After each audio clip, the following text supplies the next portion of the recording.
زیادہ سے زیادہ بیان پانے کے لیے جڑیے ہمارے ساتھ ہر پل کے لیے۔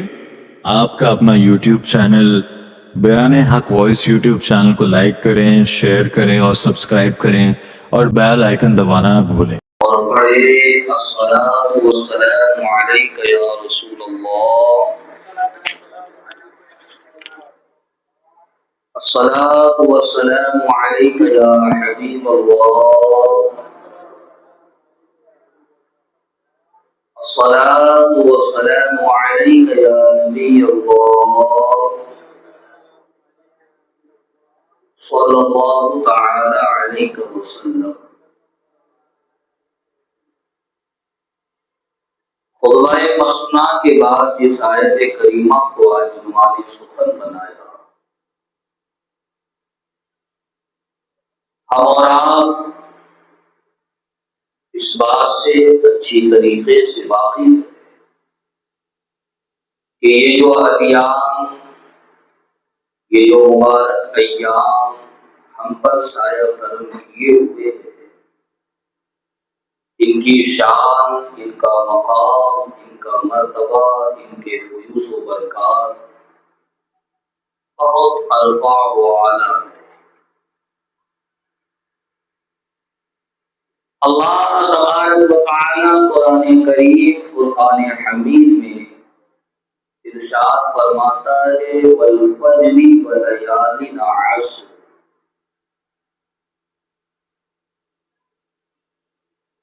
قسم ہے مجھے دن کی اور 10 راتوں کی۔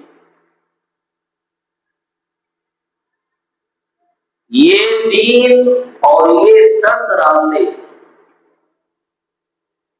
لیال عشر 10 راتوں کی قسم اللہ تبارک و تعالی نے قرآن کریم میں ارشاد فرمائی۔ اور جب اللہ کسی کی قسم اٹھا لے، جب اللہ کسی کی قسم ارشاد فرما دے تو اس کا مقام اور اس کا مرتبہ انسان کے ذہن سے بڑا ہے۔ مفسرین فرماتے ہیں بالخصوص سیدنا حضرت عبداللہ ابن عباس رضی اللہ تبارک و تعالی عنہما، یہ جو 10 راتیں ہیں نا، یہ کون سی راتیں ہیں جانتے ہیں آپ؟ جس کی قسم اللہ نے ارشاد فرمائی، یہ وہ 10 راتیں ماہ ذوالحجۃ الحرام شریف کی 10 راتیں ہیں۔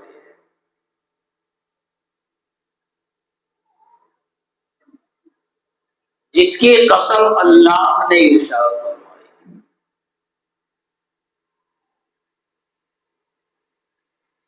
ہر عام، ہر خاص کو اس بات کا علم ہے کہ رمضان شریف میں اللہ ایک کی نیکی کا ثواب 70 گنا عطا فرماتا ہے۔ عرف عام میں جس کو بولا جاتا ہے 1 کا 70، 1 کا 70، 1 کا 70۔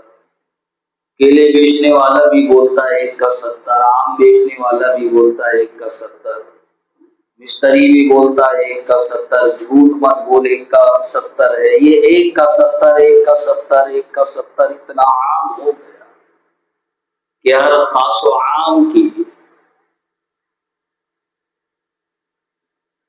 زبان پر ہے۔ آپ جانتے ہیں وہاں 1 کا 70 ملتا ہے، یہ 10 دنوں میں 1 کا کتنا ملتا ہے؟ ابھی تک آپ نے 1 کا 70 سنا ہے۔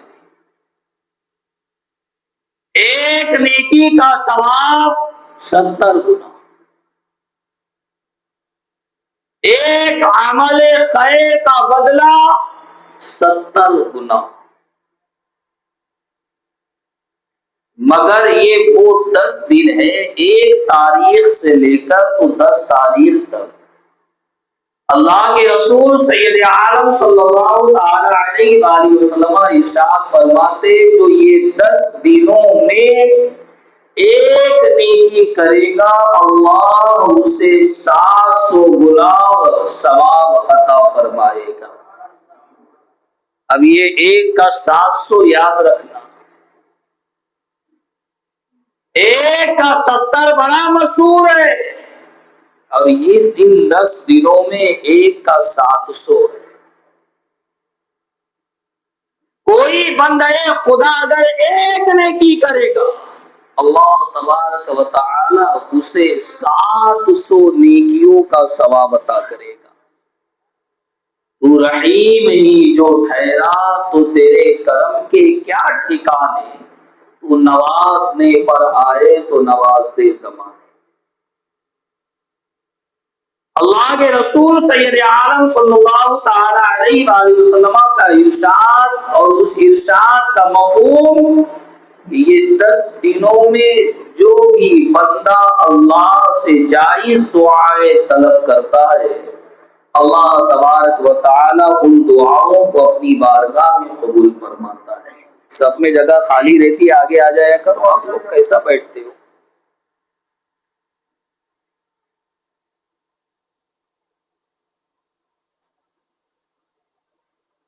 ایک نیکی کا ثواب،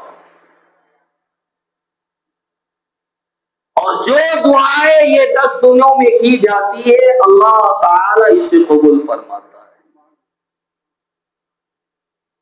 اس میں سے ایک دن تو ایسا ہے جسے عرفہ کہتے ہیں، 9 تاریخ کا دن۔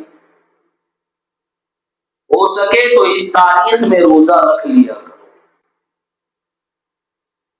مگر آپ کے پاس اگر وقت نہیں ہے روزہ رکھنے کا، بہت بڑے بزنس مین، بڑے کاروباری، بڑے مصروف انسان ہیں، تو اپنے اہل خانہ کو جا کر یہ بات بتا دینا، جو عورتیں ہیں، بچے ہیں، کہ اللہ کے رسول سید عالم صلی اللہ تعالی علیہ وآلہ وسلم نے ارشاد فرمایا ہے کہ ان 10 دنوں کا ایک روزہ سال بھر کے روزوں کے برابر ہوتا ہے۔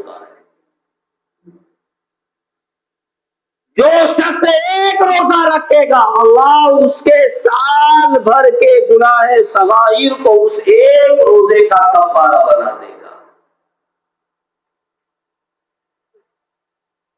کتنی عظیم بات ہے نا یہ، کہ بندہ ایک دن کام کرے اور اسے سال بھر کی تنخواہ مل جائے۔ ایک دن کام کرنے سے اگر سال بھر کی تنخواہ مل جائے تو آپ سوچیں کہ وہ دین، وہ کام کتنا عظیم ہوگا۔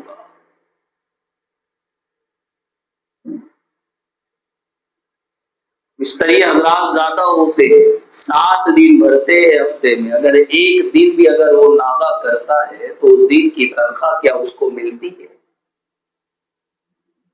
ٹھیکیدار اس دن کی تنخواہ کاٹ کر مزدوری دیتا ہے، 6 دن آپ نے کام کیا، 6 دن کی تنخواہ لے کر جاؤ۔ مگر میرا رب، میرا مالک، میرا خالق کتنا عظیم ہے، اس کا کرم کتنا بڑا ہے۔ وہ جب بندوں کو عطا کرنے پر آتا ہے نا، تو اس کی کہ کرم کی انتہا انسان پا ہی نہیں سکتا۔ بندہ ایک دن مزدوری کرے اور اللہ اسے سال بھر کی مزدوری کا بدلہ عطا کرے۔ ایک دن روزہ 9 تاریخ، اس کو عرفہ کہتے ہیں۔ عرفہ عرف سے ہے، اور اس لیے اس کو عرفہ کہتے ہیں کہ اسی دن حضرت ابراہیم علی نبینا علیہ الصلوۃ والسلام نے پہچانا، جانا کہ جو خواب مجھے نظر آ رہا ہے وہ اللہ ہی کی طرف سے ہے۔ یہ دن پہچاننے کا دن ہے، اس لیے اس کو عرفہ کہتے ہیں۔ عرفہ، عارف، عرف، ان کے معنی ہوتے پہچاننے کا دن، جاننے کا دن، اور حضرت ابراہیم نے اسی تاریخ میں جانا، پہچانا کہ جو خواب مسلسل مجھے 2 روز سے، 1 روز سے آ رہا ہے، وہ شیطان کی یا کسی اور کی طرف سے نہیں، اللہ کی طرف سے۔ بڑے عظیم دین ہے۔ اس دن میں نیکیاں انسان کر لے، بالخصوص نماز پنجگانہ کی اگر وہ پابندی کر لے تو بھی اس راتوں کے اور دنوں کے فیوز و برکات سے اللہ اسے مالا مال کر دے گا۔ دوسرا دن آتا ہے یوم النحر، خون بہانے کا دن۔ قربانی کے بارے میں خدا بند قدوس نے ارشاد فرمایا فصل لربک ونحر، میرے لیے قربانی کرو اور میرے لیے ہی نماز پڑھو۔ قربانی کس کے لیے کی جاتی ہے؟ اللہ کے لیے کی جاتی ہے۔ نماز کس کے لیے پڑھی جاتی ہے؟ اللہ کے لیے پڑھی جاتی ہے۔ قرآن کریم میں اللہ سورۃ الحج میں ارشاد فرماتا ہے لَن يَنَالَ اللَّهَ لُحُومُهَا وَلَا دِمَاؤُهَا وَلَٰكِن يَنَالُهُ التَّقْوَىٰ مِنكُمْ، نہ تمہارا گوشت اللہ کو پہنچتا ہے، نہ تمہارے جانور کا خون اللہ کو پہنچتا ہے تو تمہارے دل کا تقویٰ اللہ کی بارگاہ تک جاتا ہے۔ خلوص اللہ کی بارگاہ تک جاتا ہے، اچھی نیت اللہ کی بارگاہ تک جاتی ہے، نیک ارادہ اللہ کی بارگاہ تک جاتا ہے، دکھاوا کبھی اللہ کی بارگاہ تک نہیں جائے گا، ریا کبھی اللہ کی بارگاہ تک نہیں جائے گی۔ اگر کوئی چیز اللہ تک پہنچ سکتی ہے تو وہ صرف دلوں کا تقویٰ اور خلوص اور اچھی نیت، یہ اللہ کی بارگاہ تک پہنچتی ہے۔ اور اللہ کے رسول سید عالم نے اس دین کے بارے میں فرمایا کہ یہ دین میں خون بہانے سے بڑی اور کوئی نیکی نہیں ہے، یعنی قربانی سے بڑی اور کوئی نیکی نہیں۔ اے ابن آدم یہ تیرے لیے ہے، اے ایمان والو یہ تمہارے لیے ہے کہ اس دن قربانی سے بڑھ کر، جانور کو راہ خدا میں قربان کرنے سے بڑھ کر اور کوئی چیز ایسی نہیں ہے جو اللہ کو پسند آئے اور پیاری ہو۔ اب اس دن جانور کو ذبح کیا جاتا ہے۔ اللہ کے رسول سید عالم صلی اللہ تعالی علیہ وآلہ وسلم نے ارشاد فرمایا کہ اس دن سب سے بڑی نیکی یہ ہے کہ تو اچھی نیت کے ساتھ اللہ کے نام پر اللہ کے لیے جانور کو قربان کر۔ صحابہ کرام رضوان اللہ تعالی علیہم اجمعین وہاں موجود تھے، وہ عرض گزار ہوئے یا رسول اللہ اس میں ہمارا کیا ثواب؟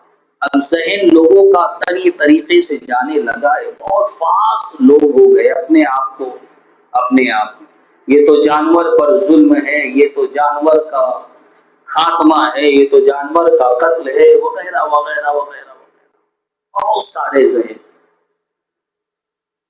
جب صحابہ نے پوچھا اس میں کیا ثواب ہے، حضور اکرم سید عالم صلی اللہ تعالی علیہ وآلہ وسلم نے ارشاد فرمایا ثواب پوچھتے ہو، اس کے خون کا قطرہ زمین پر گرنے سے پہلے اللہ اس بندے کے گناہوں کو معاف کر دیتا ہے جس کی طرف سے قربانی کی گئی ہے، اور وہ قطرہ زمین پر گرے اس سے پہلے اللہ کی بارگاہ میں قبول کر لیا جاتا ہے۔ جانور کے ہر بال کے بدلے اللہ تبارک و تعالی بندوں کے اعمال نامے پر نیکیاں درج فرمانے کا حکم ارشاد فرماتا ہے۔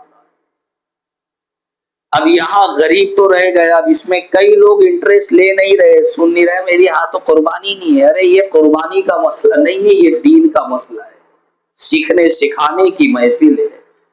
25 سے 30 40 سالوں سے جب سے ہمارے اکابر رخصت ہوتے جا رہے ہیں، قوم ہفتے میں ایک مرتبہ ہم کو ملتی ہے، اس میں بس قوم یہ چاہتی ہے جلد سے جلد بیان ختم ہو، 2 رکعت ہم پڑھے اور رخصت پا جائے، چھٹی پا جائے۔ دین سیکھنے کا کوئی جذبہ نہیں اور نہ ہی کوئی امنگ ہے۔ مسلمان جاہل پیدا ہوا تھا اور آج کے زمانے میں وہ جاہل ہی رہنا چاہتا ہے۔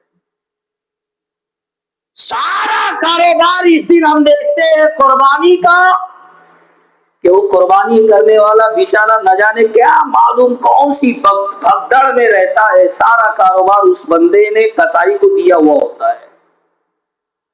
قصائی قصائی ہے، کوئی ہو تو معاف کر دینا، اللہ ماشاء اللہ سب ایسے نہیں ہوتے۔ حضور اکرم صلی اللہ تعالی علیہ وسلم کی تعلیمات سے ایک تعلیم یہ ہے کہ جانور کے سامنے کبھی چھری تیز مت کرنا۔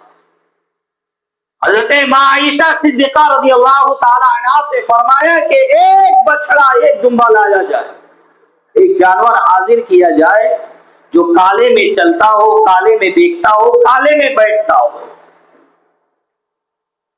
صحابہ کرام نے عرض کیا یا رسول اللہ کالے میں چلتا ہوں، کالے میں بیٹھتا ہوں، کالے میں دیکھتا ہوں؟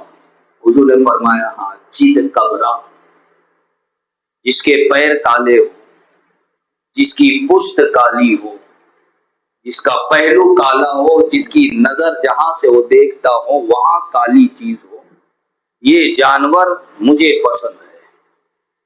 اور حکم فرمایا کہ اس کو لیٹائیں، پھر ایک طرف جا کر پوشیدہ طور پر حضور نے چھری تیز کی۔ ایک شخص بکری کو لیٹا کر اس کے سامنے چھری تیز کر رہا تھا، حضور نے فرمایا اسے کتنی موت مارے گا۔ یہ تعلیم ہے حضور کی، ہر کام کسائی کو مت دیا کرو۔ ایک جگہ میں قربانی کرنے کے لیے گیا تھا، بہت پرانی بات ہے،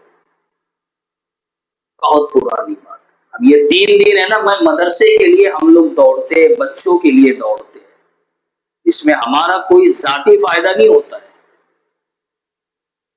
اگر ہم لوگ ہاتھ اوپر کر لیں تو کیا ہوگا؟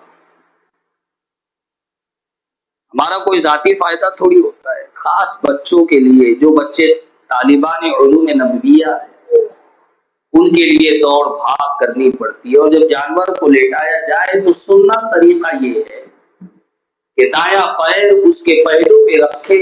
قصائی بولنے لگا ارے حضرت یہ ظلم ہے۔ میں نے کہا اچھی بات ہے، آپ نے مجھے سکھا دیا دین کا بڑا مسئلہ۔ میں نے کہا اگر یہ ظلم ہے تو پھر آقا دو جہاں سید عالم کے عمل کو آپ کیا کہو گے؟ اس پیر رکھنے میں حضور کی ایک بڑی حکمت تھی کہ جانور اگر پھڑ پھڑائے تو آدمی پیر سے اس کو دبا دے، اس لیے کہ ذبح ہونے کے بعد، چمڑا کٹنے کے بعد اگر جانور اٹھتا ہے اور بھاگتا ہے تو پھر وہ ہاتھ میں نہیں آتا۔ بہت ساری حکمتیں اور بہت سارے اس کے اندر قربانی کے اندر مسائل ہیں۔ قصائی نے بول دیا 2 سال کا ہے، بندے نے لے کر آ گیا، ذبح بھی کر ڈالا۔ قربانی ہوئی، جانور کی عمریں خاص کر دی گئی ہے شریعت میں۔ بڑے جانور کی جو قربانی کی جاتی ہے، بڑے جانور میں کون کون سے جانور قربان کیے جاتے ہیں معلوم ہے نا؟ نہیں معلوم؟ اونٹ بھی ذبح کیا جاتا ہے، اس کے علاوہ بھینس بھی ذبح کی جاتی ہے نا بڑے جانوروں میں۔ پھر ایک جانور تو آپ کو معلوم ہی ہے جس پر پکڑ دھکڑ بہت زیادہ چلتی ہے، دھیرے بولو بھائی، دیواروں کے بھی کام ہے۔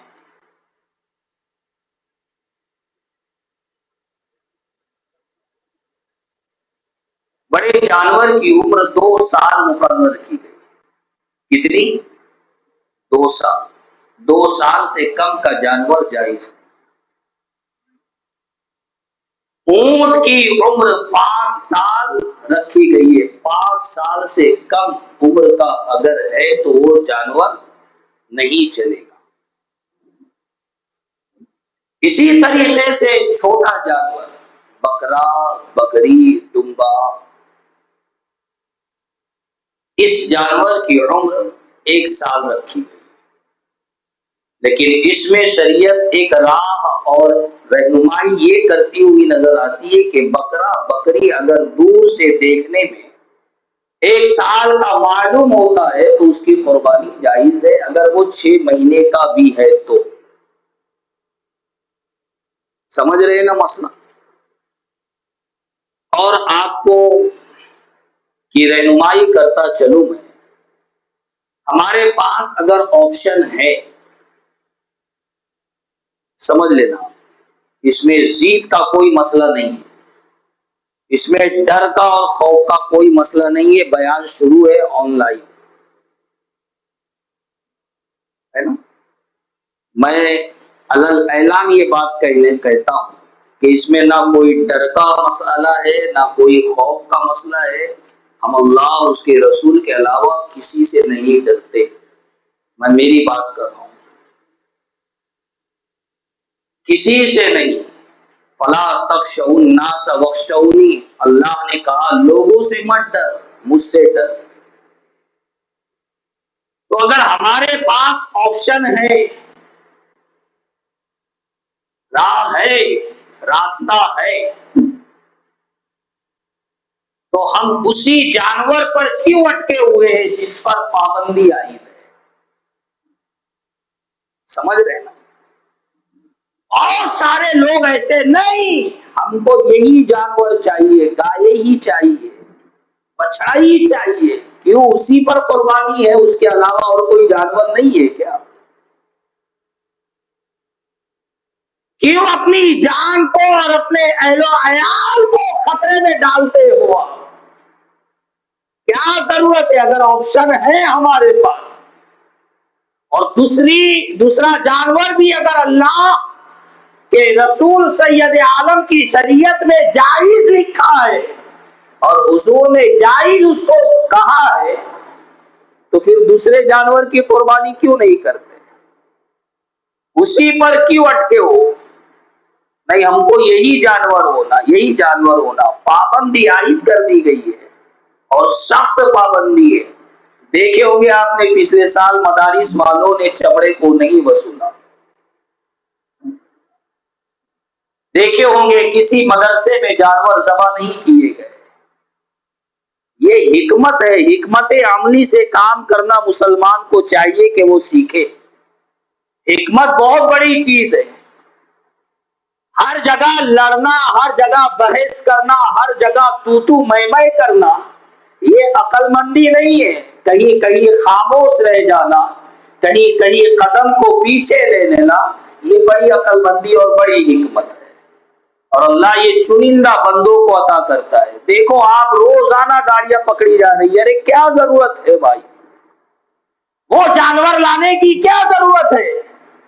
تو تنہا پریشانی میں نہیں پڑے گا، تیرے ساتھ تیرے ماں باپ ہے، تیرا پریوار ہے، گھردار ہے، اور دیگر معاملات ہے۔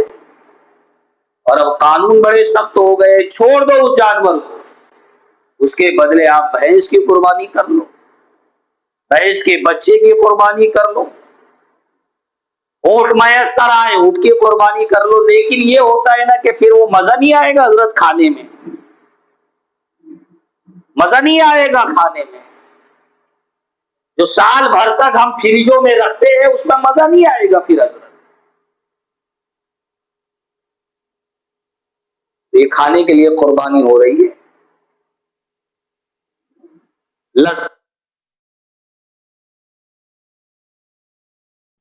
قربانی ہو تو فصلی لربی کا ونحر، تو نماز بھی پڑھ تو اللہ کے لیے پڑھ، تو قربانی بھی کر تو اللہ کے لیے کر۔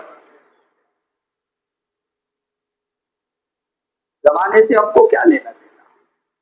میرے حال اللہ تبارک و تعالی کی بارگاہ میں دعا کرتے کہ مالک خالق اپنی مخلوق پر مہربانی عطا فرمائے، اور جن لوگوں نے لے لیا اللہ تعالیٰ ان کی حفاظت فرمائے، یہ بھی دعا کرتا ہوں۔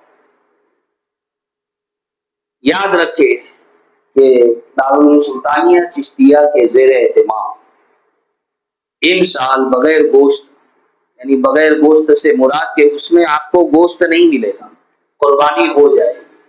فی حصہ 1800 روپیہ، 1800 روپیہ وہاں لکھا ہے بورڈ پر، اور پوسٹر بھی لگا دیا گیا، اس میں علماء کے، ائمہ کے، حفاظ کے نام بھی درج کر دیے گئے۔ ایک حصہ 1800 روپیہ باہر قربانی ہوں گی، لیکن ہو جائے گی انشاءاللہ۔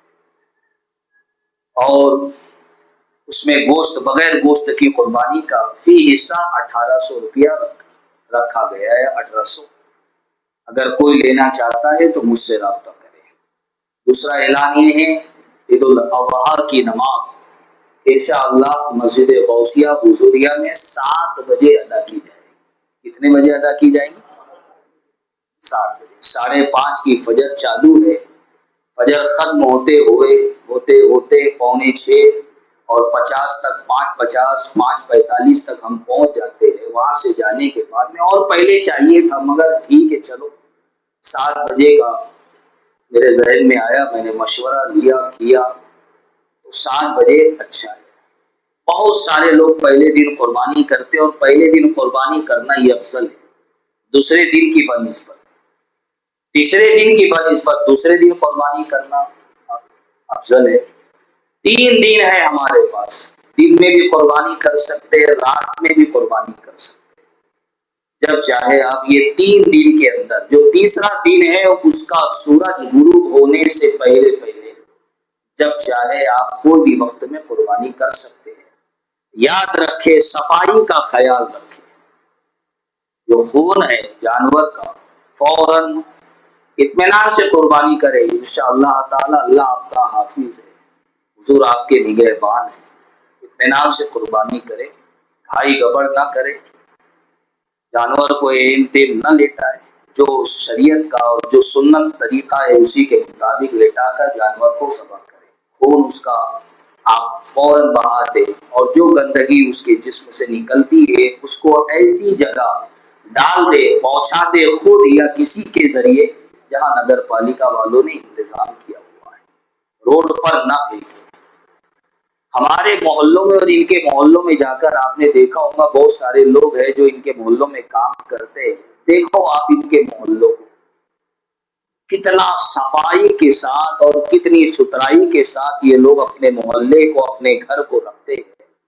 اب یہ صفائی اور ستھرائی کیا ہے؟ حضور نے فرمایا الطہور نصف الایمان، پاکی تو آدھا ایمان ہے، صفائی آدھا ایمان ہے۔ اپنے گھر کو بھی صاف رکھے، اپنے محلوں کو بھی صاف رکھے، اپنے وجود کو بھی صاف رکھے۔ اللہ تبارک و تعالی مزید ہم پر کرم فرمائے، اور ان مقدس ایام کے فیض و برکات سے اللہ تعالی ہم سب کو